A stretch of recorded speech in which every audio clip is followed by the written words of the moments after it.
کی معیشت کو ان لوگوں کے درمیان تقسیم کر دیا ہے.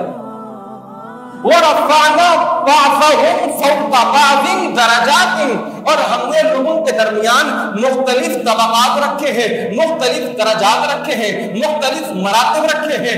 کوئی کمپنی کا CEO ہوتا ہے، کوئی ایگزیکٹو ڈائریکٹر ہوتا ہے، کوئی ڈسٹریبیوشن کا مینیجر ہوتا ہے، کوئی سیلس مین ہوتا ہے. یہ مختلف درجات ہیں، طبقات ہیں. اللہ کیوں؟ کیا وجہ ہے؟ میرے پاس پیسہ کم، اس کے پاس زیادہ، اس کے پاس بڑی گاڑی، میرے پاس چھوٹی گاڑی، اس کے پاس بڑا بنگلہ اور میں ایک کرائے کے مکان میں رہتا ہوں. یہ تقسیم کیوں ہے آخر؟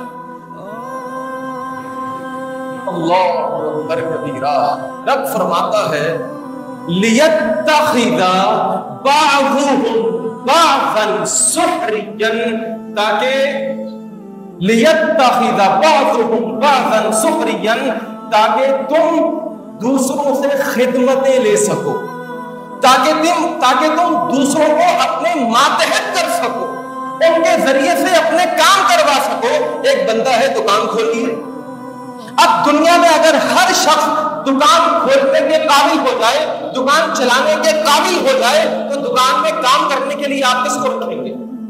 آ رہی ہے بات سمجھ میں؟